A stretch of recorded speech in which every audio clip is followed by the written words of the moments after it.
Today on The State of Us, is marriage good or bad for America?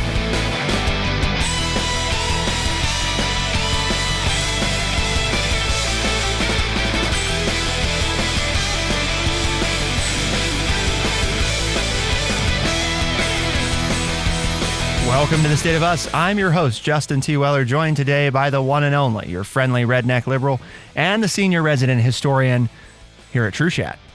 Today, I didn't say your name, did I? Lance Jackson. There he is. That was kind of anticlimactic. Just an afterthought. Just an afterthought today. Well, your title is more important than the name. To you it is. Oh, okay. You always are. You're all about titles. Title this, title that. Okay. You love to give people titles. Yeah. But you're so excited about today's show. It's like you just want to talk about marriage. You don't marriage. You just don't want to talk about me. You just want to talk about marriage. That's right. For long-term health and happiness, a recent study, which we're reviewing from the Wall Street Journal, found that marriage does still matter. A new study proves that women... Matter how? What does it matter about? Women getting married is linked to significantly better physical and mental health. Now, I guess it's really important to throw in there at the beginning too, and they mentioned this in the article.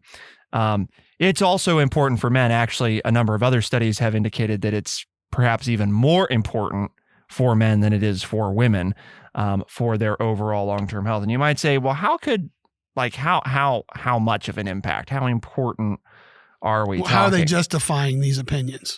Right. It's pretty substantial. So what they did, Lance, is they conducted a study of 11,830 American nurses, all women, who were initially never married.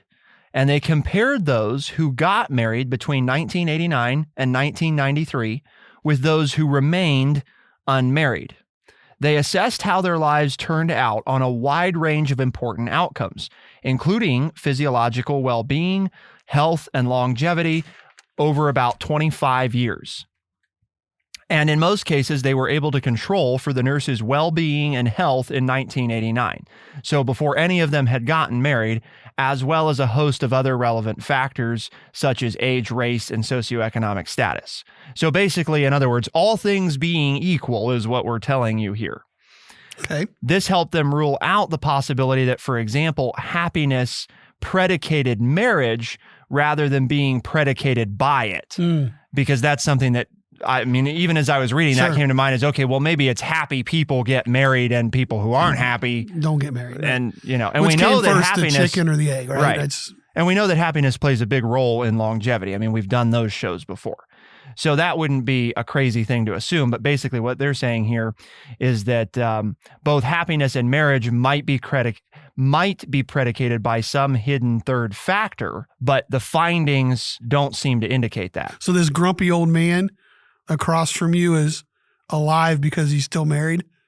That could be part of the reason. Yeah, okay. And you might say, well, that sounds a bit like how much of a benefit is it? Well, the findings are pretty amazing.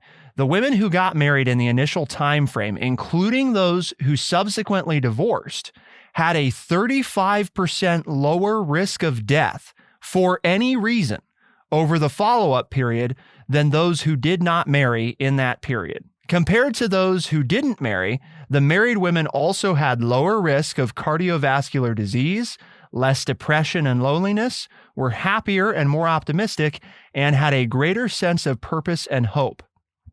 Divorce, on the other hand, was associated with consistently worse subsequent health and well-being, including greater loneliness and depression and lower levels of social integration.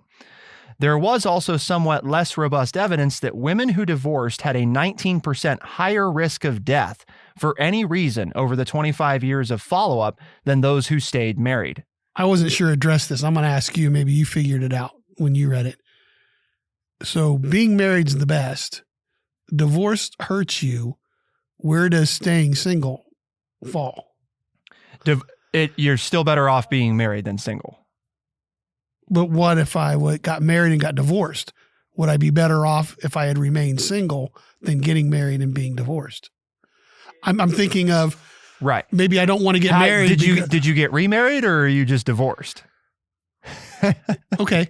Because, well, I mean, to answer your question, though, based on the way I What if read I just stayed single that from the beginning and never got married, so therefore I never got divorced? then you would, Where would I fall in my health and loneliness? based on the way that my understanding of the article is, okay, is that, and this is because it kind of depends once you're divorced. If you got married, got divorced, and then never remarried, it would have been better to have stayed single the entire time. Right. Okay.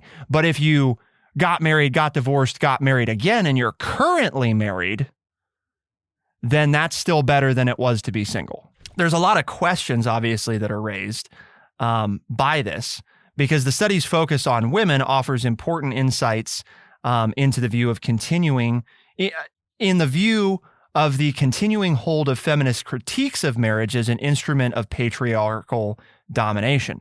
Other things being equal, and of course, in particular cases, they often are not, marriage with support, companionship, and affection offers a crucial constitute of a flourishing life for many men and women.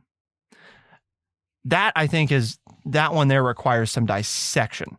They're still doing more research on men, but the research so far has indicated that marriage promotes men's longevity and health even more strongly than it does for women. So what we just shared, in other words, is we're saying that's kind of the bottom end, right? Mm-hmm. That's women. Men, it's probably even more drastic than that. So yeah, Lance, I think what we're saying is that you might not be doing so well if it weren't for Mrs. Jackson. I gotcha. Okay. Well, it's good to know that 40 years of marriage helped me somehow.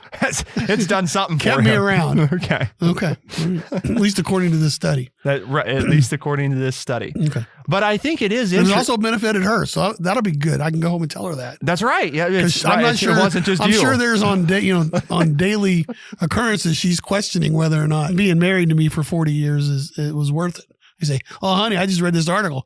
It was worth it by 30%. You're alive 30% longer because you got married to me." So marriage might be nearly ubiquitous, but does it still matter today? In other words, I mean, in history, we know it dates back a long time, and across different societies, different cultures, religions, we see marriage existing in some form or fashion. So does it still matter today? Well, the answer, I mean, I think from the information that we just shared is absolutely yes. Survey says. But less people are getting married. As reliable contraception has lowered the stakes of sex and women have achieved political and, in some cases, economic equality with men, perhaps marriage has now become merely optional, a capstone rather than a cornerstone of a successful life. Still, there are good reasons to doubt the benefits of a post-nuptial society, as comparisons, which we've looked at, of married people either with never married or the divorced have generally found that the former are healthier and happier on the whole than the latter, even today. So how has it changed, Lance? Well, I mean, I don't know. It has changed. It's just, you look at society, we were talking before we sat down for the show, and we were married. My wife and I got married when we were 21 and 19. You just rarely hear of that anymore. And for us, that was kind of a normal thing. All of our friends were doing that. I mean, that's just what you did. Now, where we were strange, we waited 6 years to have children. Because it's like, well, you got married, so now you have kids. And no, we didn't do that. So that's where we broke the mold. But now, I have two children, two daughters, 30 and 35. Neither one of them are married and not necessarily looking to get married at the current time. So what is the difference in a 30-year period, 40-year period? What happened? Yeah. I mean, why is that? And it's not like they had a mess, came from a problem family where the marriage ended in divorce, and so they soured on marriage. But see, that's where I think a lot of it comes from. Just anecdotally, I think children in the 70s and 80s grew up so much in households where mom and dad got divorced. As a society, our children were soured on marriage. Like why commit to somebody in your 20s when the divorce rate's over 50%. Well, and not just the divorce rate, right? But then also people's longevity. It's because, Right. just let's be honest, one of the things that's obviously changed over time is that people live longer. So, Right. So you got married because you were going to die by 40. So you got married when you were 17 or 18. Yeah. Because you only had 20 years of life left. You weren't signing up for as long of a commitment. True. No, it's true. I'm just in fairness to part of what's changed, right, with marriage is that, if you've gotten married and, like you've been married 40 years, well, you've gotten married at a time where you're likely to live longer. Right. And therefore likely to be married longer. Right. So the other thing is the commitment is whether or not people, actually think about that. Think about it. It's a longer commitment than it once was. Sure. If the goal is to stay married your whole life, your life's longer. So the sooner you get married, right, the longer you're going to be in that marriage. If you don't get married till you're 40, you could still theoretically be married for 40 years. But historically, getting married was also about procreating. Yes.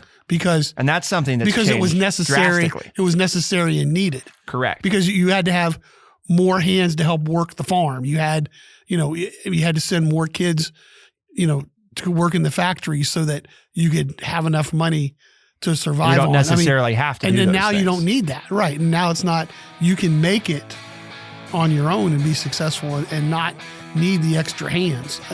I don't know. It's all of those things have changed in the last 50 to 75 years. One of the important points we're going to talk about here when we come back is how we have to be cautious about generalizing across generations because of the impact that can have. What do we mean by that? Keep it here on The State of Us, and we'll be right back.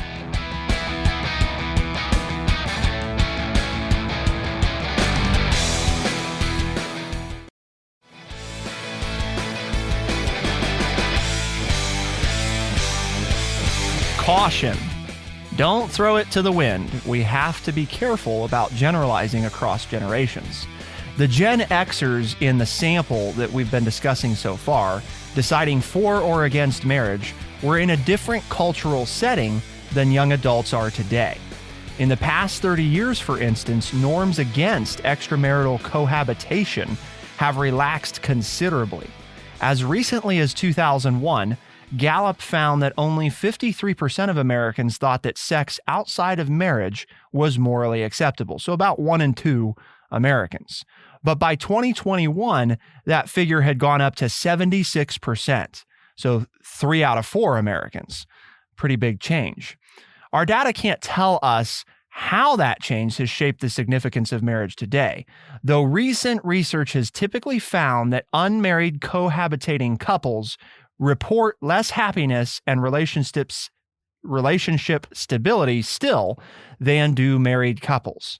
Because that's another question that comes up. Well, okay, is it actually marriage or is it the fact that you're living with somebody, the cohabitation? Well, we've read multiple articles over the last 6 or 7 years and done shows that showed there is a difference between living with someone and actually marrying them. Now, whether it's it's the psychology of it or whatever, but they're healthier, they're happier, they have more money, their incomes go up normally among people who got married versus people who just have lived in a long-term relationship together. So I don't have the reasons why. I just know that we've read all these studies over the last few years that show that that's a reality. I can't tell you why.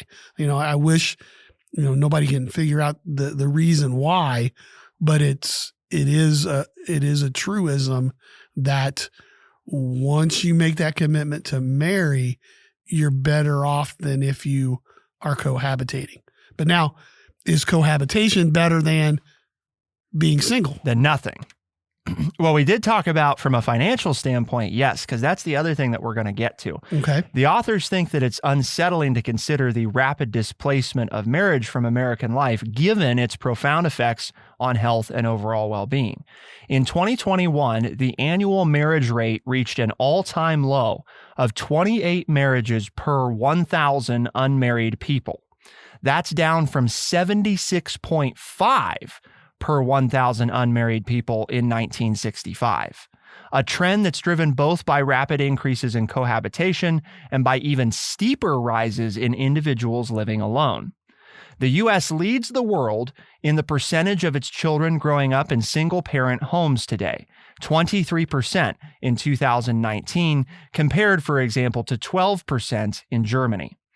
All of these trends are concentrated among poor Americans and people of color who arguably have the most to gain from the safety net offered by marriage. The causes of marriage marginalization are complex, including not only cultural shifts, but also economic constraints. Particularly, this one's really interesting, the declining earning power of less educated men, which even today substantially reduces their marriage prospects. One of the things, in other words, did you catch that, people? One of the things that accounts for what's taken place with less people getting married is the earning potential of low-income men used to be higher than it is today. Low-income men, therefore, have less chance of getting married than low-income women do, which accounts for a wider gap. Why do you think that is? You think women are looking at men who don't earn enough money and say they're not a good prospect in marriage? I think that's certainly a possibility, which folks, remember that this is just data. So it's not about trying to make a judgment one way or the other as far as, this is good or this is bad. This is just what the information tells us. It just is that the poorer, the lower earning a male is, the harder time they will have getting married. The less prospect they have to get married. Correct. That's just the truism. That's just what the numbers prove out. Yes, that's just what we're told. We don't know why. I'm sure there's tons of suppositions, but the fact is that they have less likely of a chance to get married if they come from a lower income. And if they don't get married, they're more likely to remain disenfranchised. And and now when you say disenfranchised, that just the bells go off of the political troubles we have, right? Because, and that's what, they've always said about the terrorists in the Middle East, not to take this to a different show, but it was like, well, if they had business prospects and they got married, they weren't as likely to be terrorists because they had things to live for. The terrorists were coming from these young men who had no job prospects, who had no wedding prospects. Is that, again, I'm asking you a supposition, but now bring that to the United States and you think of all of the political upheavals that we have. Is it these disenfranchised people because they're not married, so they're not doing as well. They're not as well educated, so they're not doing as well. So they feel like they don't fit anywhere in society. And so they're trying to change society, and now instead of terrorists around the globe, are we creating this terrorist base within our own country because of this? Well, if you don't have a reason to be hopeful for life, and if you feel like a failure, and you don't have somebody to go home to, why not? Right. Well, you're looking for, what do you have to lose? What all people do, right? Which is some kind of purpose, a connection, something a purpose, something that connection. Brings some kind of fulfillment in life. If you're not fulfilled, it's hard to, and fulfillment comes in a lot of different ways, right? Because we often talk about you could get fulfillment through your job, but there's a lot of people who don't get fulfillment from their job. They get fulfillment from things outside of their work. But if it's a low income job that you don't really like anyway, you're not getting fulfillment from it. Right. So, from a sociologist's standpoint, if nothing in your life is bringing you fulfillment, this isn't a good thing. No. And that's the point of the article, I guess, to bring it back around to the article. The article is saying this is not good for society, that we have this group of young men that have a less likelihood of getting married, that's not good for us as a society. I agree with that wholeheartedly as my mind starts to race and think about things that I've read in other societies where that's happened.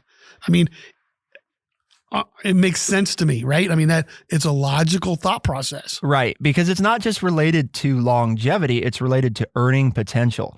And yes, we're saying that, again, here's just what the data tells us. In 1979, okay, or we'll just take it 1980 to keep it nice round numbers.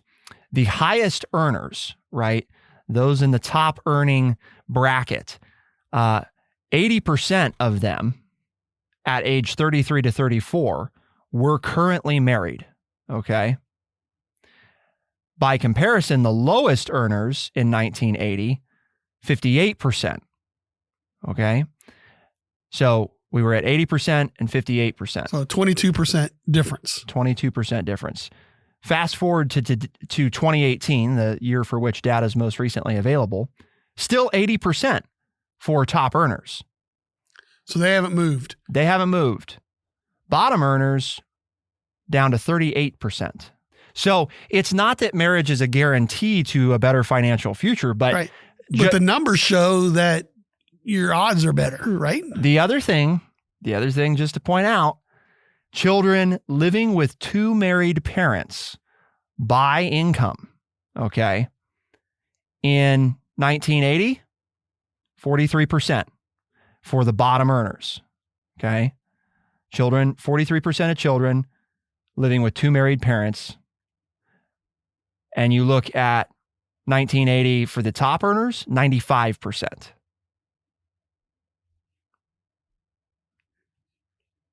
%52 difference. Fast forward to today, 94% for top earners,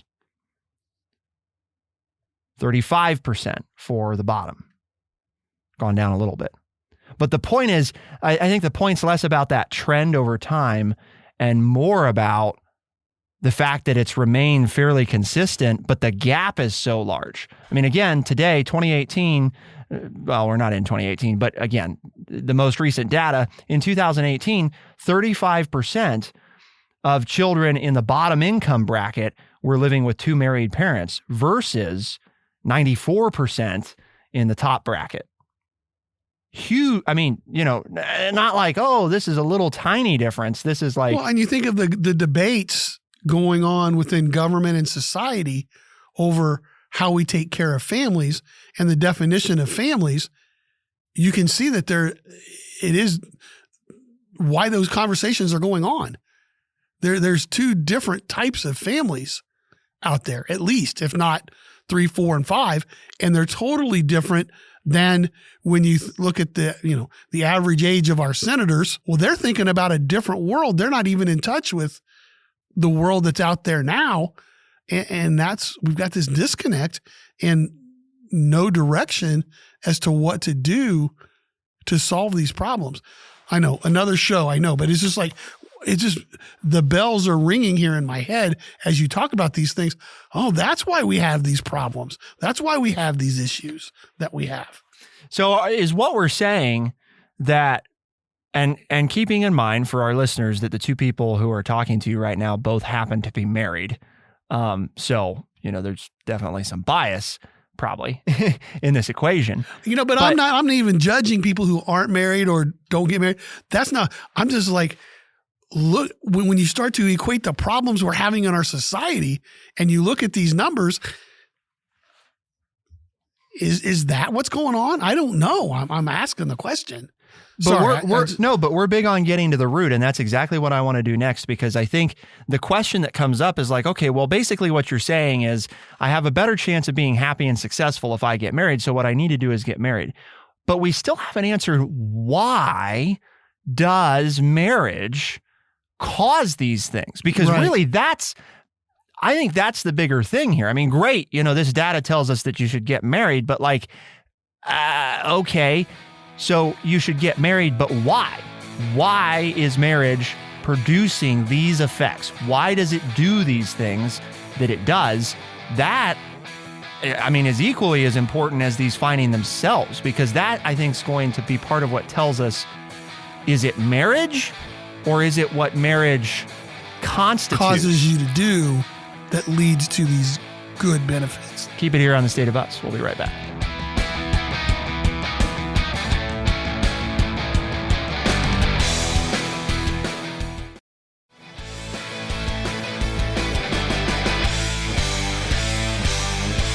From the study of those 11,000 women, those who got married in the initial time frame, including those who subsequently divorced, had a 35% lower risk of death for any reason over the follow-up period than those who did not marry.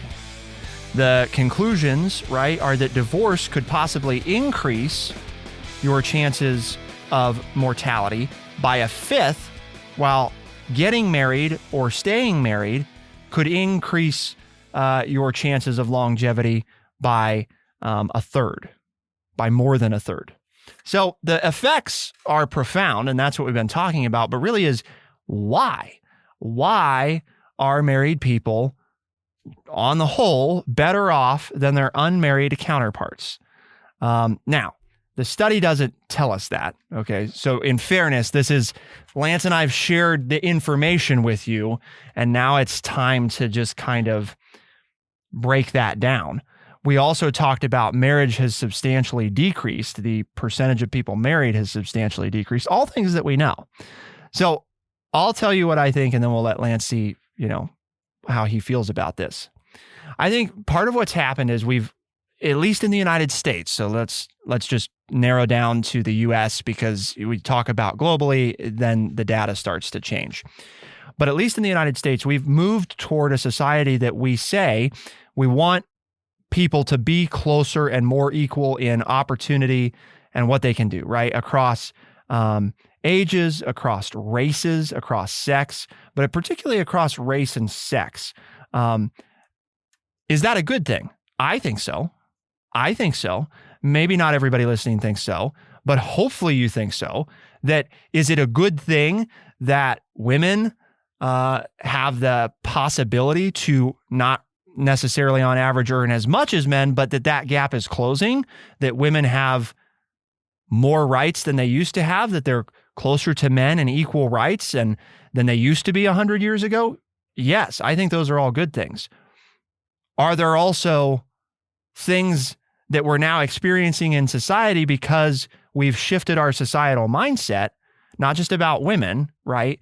But also about what you can do based on your education level, what you can do based on your race, many things that have changed over the last 100 or so years in American culture that we now have to ask ourselves too, was marriage used as a tool to maybe keep women from becoming more than they were? Well, the stipulation has been, I think by a lot of people, yes, that in some ways was part of the challenge for women.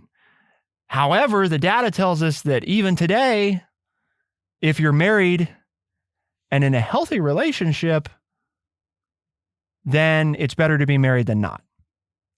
So clearly is some of that, I guess here's the nuance part. Was some of that true? Yes. Was that the only thing that was happening? No. So now we're in this state of a society where, well, if I don't agree with somebody on everything, if somebody's not my equal, I just don't have to listen to them. I was just talking to a friend, Lance, the other day, who is no longer allowed to go back to a particular bar because some of the people there told the owner that they don't like this person. So they're not allowed to go back. I said, well, did you do anything? Well, I mean, did you assault somebody or start a fight or yell at people or, well, no, I didn't do any of those things. They just don't like me, Okay. And so you've been told that you can no longer go to a business because some people there don't like you. That's why, how does that relate to marriage? I guess what I'm getting at is I think we've moved, the pendulum swings, right? We moved from a society where it really doesn't matter how bad or how terrible this marriage is, get married, stay married, and just do it, to now if things get hard, just divorce. It's not a big deal. There would be somebody else, And the other piece to this, I'm just piggybacking on what you said. I'm not disagreeing with it. is we told our daughters that and showed them how women were unhappy being married in unhappy marriages and being kept down. So now you can go out there and be your own woman and do what you want to do and get the job that you want to do and live life the way you want to without being married. And so subconsciously, what we put in their mind was, I can be happy and successful without being married, without being tied down, which is true. But what the numbers show us is that what we need to do now is say, yes, you can be all of those things and then still get married. We downplayed marriage to the point that, well, I don't need to get married. Well, and what the study shows is we need to have now men and women who see each other's as equal, because for so long, history told us, and we talked about how men dominated women by marrying them and keeping them, in the household, taking care of kids. So we said, okay, be your own woman, go out there and have your own career in your own life, which is fine. And you can do that and you can be happy. But we've missed that part where if you're with someone else who respects you and what you do, you can be even better. But we have to take that women being treated more like equals and men being willing to step up and do their share and not just go out and earn the money and come home and expect the wife to do everything else. I earn the money. You take care of the children, you take care of the house, you do everything else because I worked. Well, now we have women who want careers and work as well. So now those marriage rules, air quotes here, that we used to have, they don't exist anymore. So now you're asking a woman who has achieved success to then give up that success to go into this stylistic marriage that grandma and grandpa had. And they're like, I don't want that. Right. And so it falls on both sexes, because then the men have to say, well, I'm willing to do the housework. And, I can't be like my dad or my grandpa where I just went to work and then came home and sat down in my chair and read the paper and took a nap while she did all the dishes and did all. That doesn't exist anymore because women who are achieving at the highest levels, why would you take that on? That's not what's exciting about that. You mean I'm bringing home as much money or more money than you are, and then I'm expected to do all the domestic chores and take care of the children if there are any? Who would choose to do that? Yes, you can be successful and be married. And in fact, what the data tells us again are the most successful people on average tend to be married. I'll take it one step further, though, than just marriage, because I think this is one of those areas where we covered this before, Lance. We can actually learn something from same-sex marriages, is that the rate of divorce, and even more than that, because same-sex marriage, hasn't been legal throughout the United States long, obviously, as you haven't had an opportunity to get divorced. I haven't had yet. the opportunity, yeah. So there's that part too. So what did they track? Well, they tracked, and this is so, I think, so important. They tracked not just marriage, but long-term committed relationship. They said, well, what is marriage? Well, that's what marriage is, right? It's a long-term committed relationship. That's what it is. So when they looked at same-sex couples over a 30-year period who were in long-term committed relationships, who had made a conscious commitment to one another, right? Much like in a marriage, not just we're boyfriend, right? Or whatever, not just we're dating, but had said, hey, we're going to stay together. That's what we're going to do. Marriage isn't an option for us, but it is in the fact that we can make that commitment. What they found is that in same-sex couples, the rate of separation and or the rate of divorce substantially lower than in heterosexual couples. And you might say, well, why is that? Well, the other thing they found out is that these individuals in same-sex relationships, long-term relationships, were also far more likely to have figured out who they were prior to getting married. And I think the only thing I would add to that as the key is sharing the household responsibilities. Right. That's huge. And you need to agree on what they are. And I can tell you that being married, having been married for 40 years, I do my share of the household chores.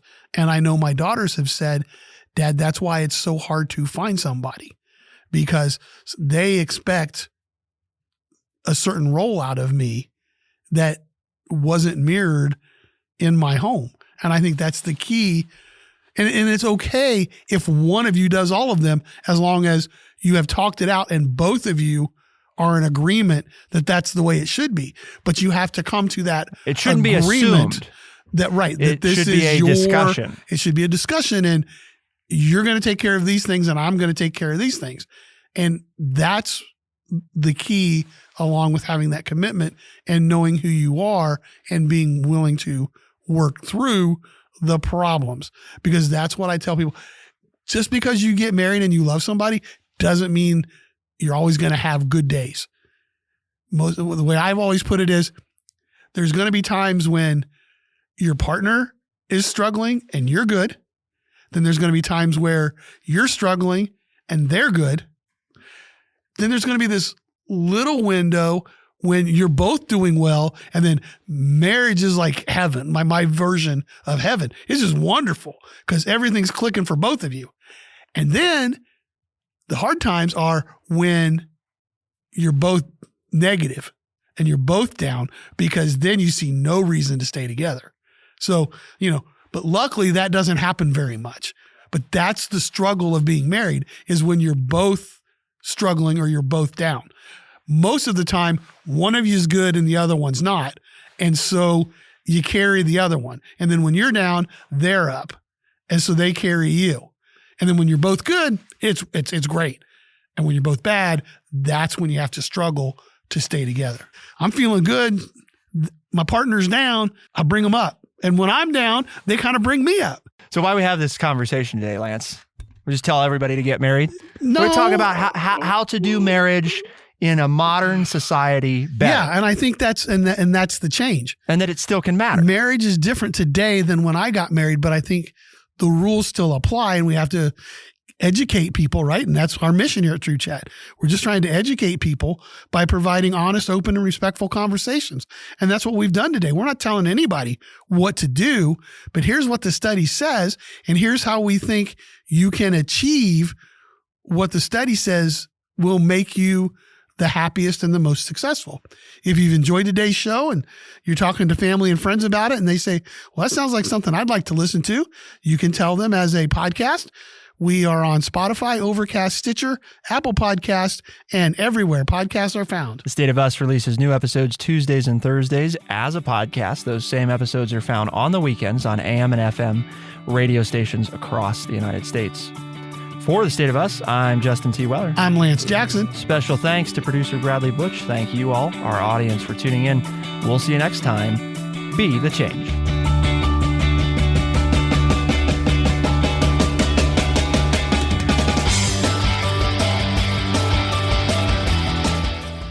Be sure to check out our website, thestateofus.org, for books, articles, and all the ways to tune in. thestateofus.org.